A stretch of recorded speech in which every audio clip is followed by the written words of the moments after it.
UP का एक truck उधर चढ़कर जमकर हंगामा किया। 20 फीट ऊंचे मोतीहारी वन विभाग के कार्यालय के मुख्य द्वार पर चढ़ गया और वहां से नीचे कूदने की धमकी देने लगा। ट्रक मालिक वन विभाग के मुख्य द्वार के बीच के हिस्से में बैठ गया था। ये दृश्य देख सभी लोगों के हाथ पांव फूल गए। हालांकि ट्रक मालिक पूर्व लोकसभा प्रत्याशी अनिकेत रंजन के अथक प्रयास एवं संघर्ष के बाद सही सलामत आत्महत्या करने से बचाया गया। वन विभाग के कार्यालय के मुख्य द्वार पर चढ़े एक आदमी वन विभाग पर आरोप लगाते रहा। दरअसल यूपी का एक ट्रक ओनर मनोज से ने बताया कि उसका ट्रक विभाग द्वारा विगत 1 साल से भी ज्यादा दिनों से पकड़ा गया है, जिसको प्रक्रिया करने के बावजूद भी नहीं छोड़ा गया। ऐसे में उसे 50 लाख से अधिक का नुकसान हुआ है और वह सरकार से नुकसान की मांग करते हुए 50 लाख का डिमांड कर रहा है। आइए सुनते हैं ट्रक चालक के द्वारा वन विभाग पर क्या आरोप लगाया जा रहा है और वन विभाग के अधिकारी क्या कहती हैं। जवान बता है क्या कोई कहने सुनने वाला इसमें?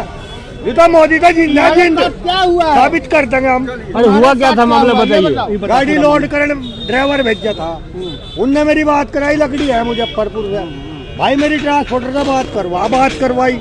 हमने कहा भाई नंबर 1 की हो तो भरवाइए, नहीं टाड़ कर दिए। कह लगा नहीं नंबर 1 की यामीन मिस्त्री की भी गाड़ी भर का गई, सरस्वती वाले की भर का गई। मगर तुम्हारी बर्बाद है। अब गाड़ी लोड हो रही थी, लोड होते होते पकड़ा गया है। चलिए तो मैडम घंटे हो तब हमें पेपर मिले। यहाँ क्या हो रहा था? यहाँ इस ऑफिस में क्या हो रहा है? वो कुछ भी नहीं भाई, छोड़ते ये नहीं, पटना ये नहीं भेजते। वकील भी सिर्फ टक्का जा लिया, बोला फर्जी केस है, गाड़ी को छोड़िए। लोग लिखे देते, मेरे से गलती होगी। 13 महीने हो गए।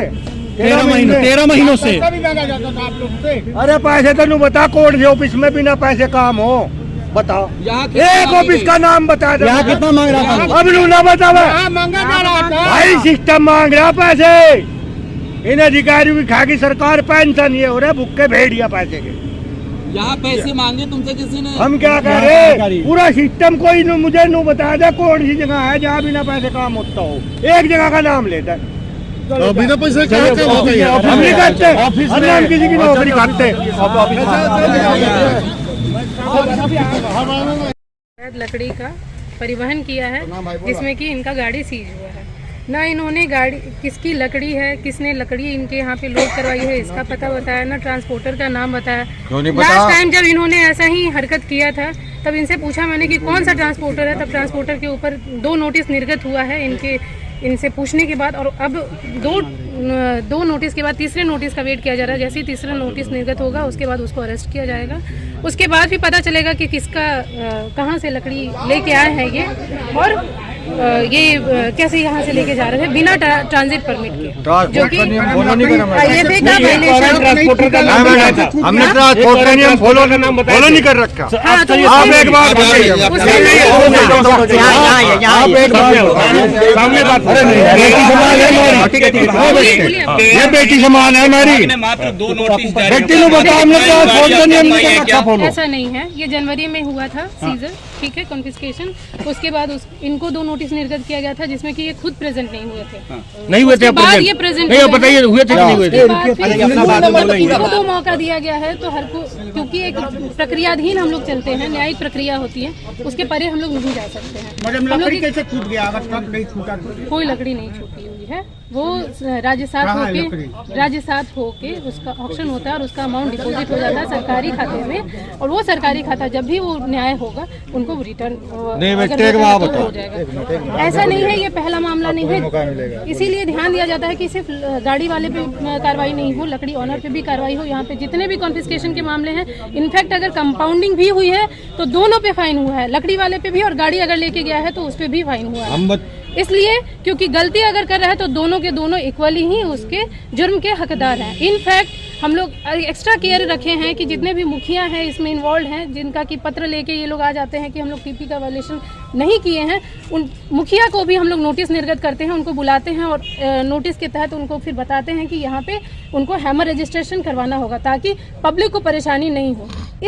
इसका ये रिजल्ट हुआ है कि अभी तक हमारे यहाँ पे 2 हैमर रजिस्ट्रेशन ऑलरेडी मुखिया ने करवा लिया है और बाकी लोग हर दिन कॉल आता है मैडम हम लोग कैसे क्या प्रक्रिया है वो ये करें। बताइए कि ये सुबह से चढ़ा हुआ है, आप कहाँ थे? हाँ, हम यहाँ सुबह से मेरा प्लान था 7 बजे से हम यहाँ से गए हुए थे छोड़ा दानो नर्सरी में। नर्सरी का काम शुरू हुआ था। हम खुद वहाँ पे बैठ के बेड का प्रिपरेशन है, मार्किंग हम खुद करवा रहे हैं, देख रहे हैं ताकि कोई भी गड़बड़ी नहीं आपने हो। तो एक मीडिया कर्मी को फोन पर कहा है कि मर जाए हमें नहीं, बिल्कुल भी नहीं, बिल्कुल भी नहीं। मैंने इसका बिल्कुल ध्यान रखा है। जैसे ही मेरे पास इन्फॉर्मेशन आया है मैंने अपने रेंज ऑफिसर को यहाँ पे तैनात किया है। मेरा रेंज ऑफिसर सुबह से यहाँ पे लगा हुआ है। मेरे ऑफिस के सारे स्टाफ यहाँ पे सुबह से मुस्तैदी से तैनात हैं, चाहे जो भी इंस्ट्रक्शन हम दे रहे हैं। और हम खुद कोशिश किए हैं कि जितनी जल्दी से जल्दी हो सके यहाँ पे आए ताकि ये मामला इतना बढ़े नहीं। और इनका लाइफ, चाहे कोई भी इंसान हो, लाइफ उतना ही इम्पोर्टेंट है जितना हम लोग पेड़ पौधे और जानवरों के लिए वैल्यू देते हैं। नहीं, ऐसा कुछ नहीं। इनके समस्या का समाधान क्या है? इनके समस्या का एक ही समाधान है कि हमको ये कंफर्म हो जाए कि लकड़ी पहला तो वैध है।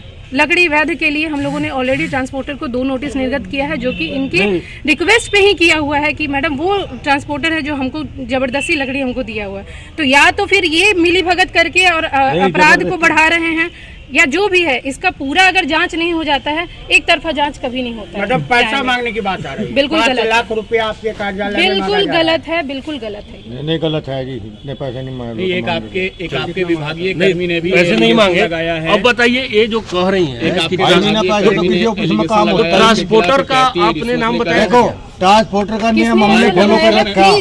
प्लीज डू कम, क्योंकि मैंने ना आज तक जितना भी यहाँ पे हुआ है, एक तो मैंने खुद कॉन्फिस्केट किया हुआ है और खुद कंपाउंडिंग की हुई है।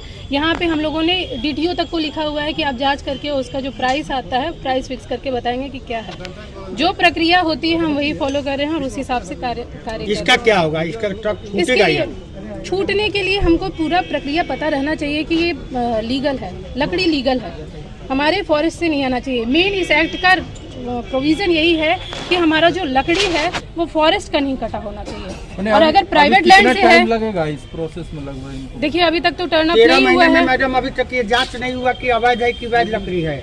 क्योंकि ये खुद नहीं बता पा रहे हैं कि कहाँ से लकड़ी लाए। आपके विभाग ने क्या इसी के लिए ट्रांसपोर्टर को बुलाया जा रहा है कि हमें कोई तो क्लू मिले कि आखिर कहाँ से लकड़ी आया है। एग्जैक्टली लकड़ी है कहाँ का ये पता है तो। मैडम 13 महीने में लकड़ी है क्यों मैडम? मतलब अब जो लकड़ी जब्त हुई थी वो लकड़ी है कहाँ? इस सवाल का जवाब एग्जैक्टली हम इनसे ही पूछ रहे हैं ये बात कि कहाँ की है लकड़ी, क्योंकि जब हुई लकड़ी कहाँ से? मोतिहारी डिस्ट्रिक्ट का है। अगर जब हुई लकड़ी कहाँ है? ऑक्शन करके बेच दी बोली जाती है ना। देखिए एक प्रोविजन है, सरकार का ही प्रोविजन है कि कोई पेरिशेबल आइटम होता है उसको अगर आप रख देते हैं और मिट्टी लग जाती है तो सरकार का भी नुकसान होता है। वैसे केस में क्या होता है, लकड़ी को ऑक्शन कर दिया जाता है और सरकारी खाते में उसका पैसा जमा हो जाता है। वो ऑक्शन करके लकड़ी कहाँ रखी गई थी? पिपरा कोठी नर्सरी में। आपके विभाग ने इस मामले में कितने लोगों के खिलाफ कार्रवाई किया है?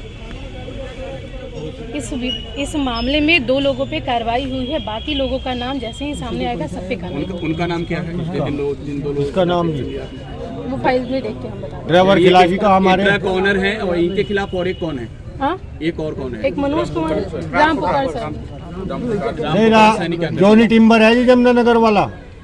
राम पुकार तो उसका मुंशी है, जॉनी टिम्बर जमुनानगर है। आज आप बता रहे हैं क्यों? उस दिन नहीं बताया हमने, और हमने आपको ये भी बताया था पहले मिले थे मैडम, हमने आपको ये भी बताया था मगर वो फिर लकड़ी काट रहे हैं। कहा था नहीं हमने आपको? कौन था? मगर जिसने लकड़ी काटा है वो फिर लकड़ी काट रहा है। आपको बताया था, ट्रांसपोर्टर कौन है बताइए। दिया नहीं बिल्टी? कुछ नहीं बताया। बिल्टी दिया नहीं है कागज में? इनफैक्ट बिल्टी दिया है, ट्रांसपोर्ट का नियम हमने फॉलो किया है। धीरे बात कीजिए। हाँ जी, बिल्टी का आपका रूल नहीं होता है। ये चीज हम इनको समझाने क्यों की नहीं होता? बहुत कोशिश किए हैं। ट्रक मालिक ट्रांसपोर्ट से जुड़ता है, व्यापारी से नहीं जुड़ता। सुन लीजिए, लकड़ी के केस में बिल्टी मैटर नहीं करता है, ट्रांजिट परमिट मैटर करता है कि ट्रांजिट परमिट कहाँ से लकड़ी निकलना है, किसका है लकड़ी और किसके खेत से निकला है या फिर सरकारी खाते से है, सरकारी जमीन से है। ट्रक वाले के पास इतनी फुर्सत है, वो जाकर कागज बनवाएगा, ट्रांसपोर्ट बनवाएगा। बिल्टी से तो पता चल जाता है कि इसी वजह से इस पे अभी तक कोई फाइनल समझ लिया? डिसीजन, सुनिए हमने ये चीज बताया भी था मैंने कि इसी वजह से इस पे अभी फाइनल डिसीजन नहीं आया है, क्योंकि आप अकेले फंसे हैं। जिसका जो मेन कल्प्रिट होगा अगर वो नहीं फंसेगा तो फिर ये एक तरफा नियम होगा। तो हमने तो बोला था आपको। न्याय होगा, यही चीज हम समझा हमने रहे हैं। बोला नहीं आपको। तो बताइए लकड़ी आप बिल्टी कितना दिन पहले दिए थे आपको? बिल्टी से कागजों के साथ वकील लेके आया था। कितना दिन पहले? वकील लेके नहीं आया। कितना दिन पहले? क्या कितना दिन जब केस तारीख हुआ सारे कागज लगा कर दिए। लगभग कितना, 1 महीना? अरे पहली तारीख पे ही। पहली तारीख पे? हाँ, सारे कई लगा के दिए बिजली से तो पता चल ही जाता कि मुखिया के ऊपर, मुखिया को नोटिस सिर्फ इसलिए दिया जाता है ताकि उनको पता रहे कि भाई यहाँ वहाँ का मामला है और वहाँ पे टीपी इशू करने के लिए उनके पास हैमर नहीं है। ये ताकि हम साथ साथ सिर्फ अपराध को पकड़ के अपराध को रोकना नहीं है, अपराध होने ही नहीं देना है, उसके लिए ये किया जा रहा है। और ये एक्स्ट्रा प्रेशर हम खुद लेते हैं ताकि हम सारे वकील को और सारे जो वहाँ के ये आते हैं, मुखिया आते हैं और जो विक्टिम्स आते हैं, सबको समझाती हूँ मैं खुद टाइम लेके। इनफैक्ट इनको भी बुला के मैंने समझाया था ये बात। मैडम कि ये आपको टीपी का अपराध वजह से नहीं है। दिखा कि एक आदमी यूपी से आके आपके कैंपस में बिल्कुल ये ठंडा अपराध के है, दिन बिल्कुल में अपराध है। ठंडा के दिन में बिल्कुल सो रहा अपराध है, रो रहा है, गा रहा है, मरने के लिए नहीं, तैयार है। दो अपराध ये है आपको इसमें। अपराध नहीं दिख रहा नहीं है? नहीं, दो अपराध है। आप दो तरह का अपराध बताइए। एक तो पहले तो प्रेमाइसेस में आके प्रेमाइसेस का काम को रोकना, ये बहुत बड़ा अपराध है। ये आज जो हम लोग कर रहे हैं, आपको पता है सुबह से हम बिना नाश्ता किए हुए ऑफिस में फील्ड में जाके घूम के आए और अभी आके हम यहाँ पे खड़े होकर आप लोग को जवाब दे रहे हैं बिना पानी पिए। तो ये समझिए कि आप ऑफिशियल एक्टिविटी को भी आप लोग रोक रहे हैं। रिकॉर्ड कड़वा लो, कितना पहला कट कट का आराम एक बार नहीं है, ये दो बार हो चुका है। गलती ये है कि इनके ऊपर एक्शन नहीं हुआ। अगर उनका लकड़ी अगर वास्तव आप कह रहे हैं कि सरकारी है, अगर सरकारी है तो आप सरकार के नियम के अनुसार उसे जब्त करेंगे। अगर उसकी निजी लकड़ी हुए फिर उस मामले में आप अब कैसे साबित होगा मैडम? अब तो लकड़ी बिक गया है।